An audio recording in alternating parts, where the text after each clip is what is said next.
चिंता की हद ये हो गई है कि हम लोग सड़क पर आ गए कल, आप लोगों की वजह से।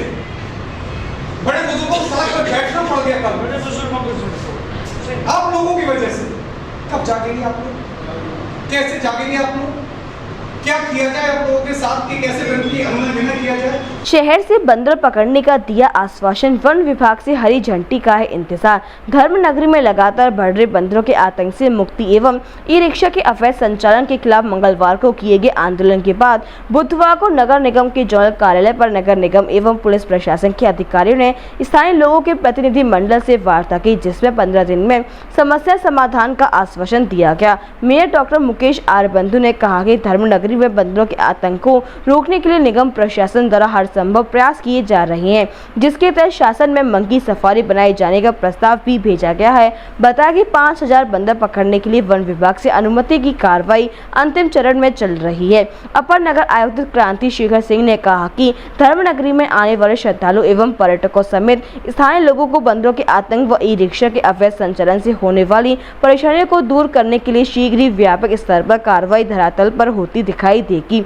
बताया कि मंकी सफारी के लिए गाँव चुरमुरा फरे में 30 एकड़ जमीन भी प्रस्तावित की गई है। सीओ सदर प्रवीण मलिक ने बताया कि ई रिक्शा का अवैध संचालन रोकने के साथ ही नगर की यातायात व्यवस्था को सुदृढ़ बनाने के लिए ट्रैफिक प्लान के अनुरूप कार्य किया जा रहा है, जिसके तहत ई रिक्शा का संचालन निर्धारित रूटों पर ही होगा। बताया कि वृंदावन में मात्र 1500 ही ई रिक्शा का संचालन स्थानीय चालकों के द्वारा ही किए जाने की अनुमति होगी। ARTO प्रवर्तन मनोज कुमार सिंह ने कहा कि किसी भी रूप में ई रिक्शा और ऑटो टेम्पो का अवैध संचालन नहीं होने दिया जाएगा। बताया कि अवैध संचालन करने वालों पर अंकुश लगाने के लिए अभियान शुरू कर दिया गया है। नगर निगम के उप सभापति राधा कृष्ण पाठक ने कहा कि नगर के विभिन्न सामाजिक, धार्मिक, व्यापारिक आदि संगठनों के द्वारा प्राप्त सुझावों का संज्ञान लेते हुए बंदरों के बढ़ते आतंक को रोकने की प्रक्रिया प्रारंभ कर दी गई है।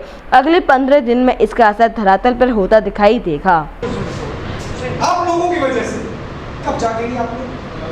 कैसे जागेंगे आप लोग? क्या किया जाए आप लोगों के साथ कि कैसे गंदगी अमल न किया जाए? यहाँ सब आप जाग चुके हैं। दिन ब दिन वृंदावन विकराल रूप लेता जा रहा समस्याओं का, और हम मतलब ऐसे असहाय की तरह खड़े हुए खड़े हुए विचार के अंदर उलझे पड़े हुए। आखिर में ऐसी कौन सी लौ जलानी चाहिए कि जिससे आप लोग हम लोगों को जीने दें?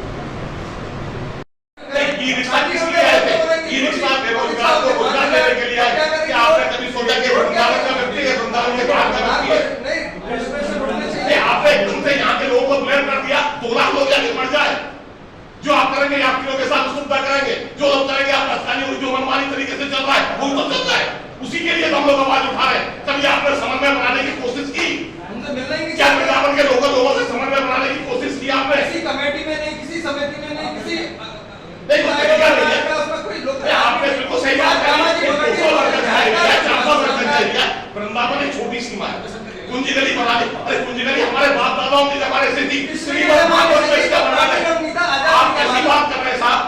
श्रीमद् भागवत में इसका वर्णन है कि वृंदावन में क्या है। आपके संविधान का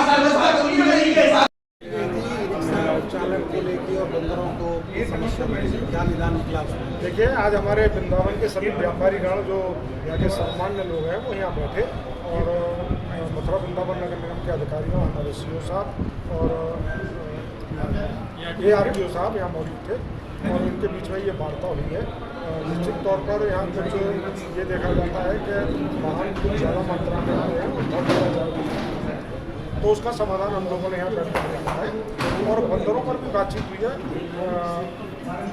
जो बंदरों की समस्या है वो प्रतिदिन ज़्यादा होती जा रही है, उसके लिए भी समाधान निकालने की बात की गई है, और उनका 15 दिन का समय मांगा गया है। दोनों ही चीज़ों को हम कंट्रोल करेंगे। हमारे सारे अधिकारी यहाँ मौजूद हैं, वो सारी व्यवस्थाएं बनाएंगे और उन पर कंट्रोल किया।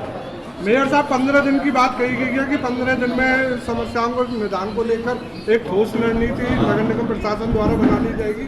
क्या 15 दिन के बाद आप दोबारा से बैठेंगे? निश्चित तौर पर जो हमने 15 दिन की बात कही है, 15 दिन में कोई ना कोई ठोस रणनीति बनेगी। शाम को लेकर बड़ा आतंक था, उसको लेकर लोगों में बड़ा आक्रोश था, क्या कहेंगे आप? क्या आज हमारे वृंदावन क्षेत्र के जो व्यापारी लोग यहाँ के सम्राट वो अपना 2 समस्याएं लेकर यहाँ पे आए थे नगर निगम कार्यालय में वार्ता करने के लिए। जो समस्या रिक्शाओं से संबंधित थी तथा दूसरी बंदरों से संबंधित समस्या थी। इस पर आज 2-2.5 घंटे गहन चिंतन, काफ़ी सुझाव भी आए हैं सामने। आदरणीय मेयर साहब, आदरणीय उप सभापति साहब और नगर निगम के अधिकारी, हमारे CEO साहब, RTO साहब, सभी लोग इस बैठक में थे। काफ़ी इनपुट्स आए हैं, काफ़ी सुझाव आए हैं और उसको हम लोग ये प्रयास कर रहे हैं कि जल्द से जल्द इम्प्लीमेंट करके समस्या के को समाधान में कुछ हम एक पहल कर सकें। देखिए, जो जहाँ तक आपका कानूनियों का संबंधित कार्य है या अवैध कानूनियों के लिए अपना मतलब प्राधिकरण से कार्रवाई करते रहते हैं। साथ में जो बंदरों की समस्या है, बंदरों की समस्या के लिए कई सुझाव आए हैं। मंकी रेस्क्यू सेंटर से संबंधित सुझाव आए हैं, बंदरों को एक मंकी सफारी बनाने के संबंध में आए हैं, और भी सुझाव आए हैं। उन पर हम लोग उच्च स्तर पर भी वार्ता करेंगे। Mehta hospital and IVF centre, Krishnanagar, Mathura. निसंतान दंपतियों के लिए अब एक वरदान। अब क्षेत्र के मरीजों को सुपर स्पेशलिटी सुविधाओं के लिए दिल्ली और आगरा जाने की जरूरत नहीं है। स्त्री और प्रसूति रोग IVF सेंटर, नवजात शिशु और बाल रोग, सभी प्रकार के हड्डी और जोड़ों के ऑपरेशन, जोड़ बदलना, आर्थोस्कोपी, सारे जटिल फ्रैक्चर का उपचार अब एक ही हॉस्पिटल में उपलब्ध है। अत्याधुनिक अल्ट्रासाउंड मशीनें, लेप्रोस्कोप, इक्यूविलेटर, nebulizer, modular operation theatre, pathology lab जैसी आधुनिक सुविधाएं मेहता हॉस्पिटल में ही उपलब्ध हैं। मेहता हॉस्पिटल, कृष्णानगर, मथुरा।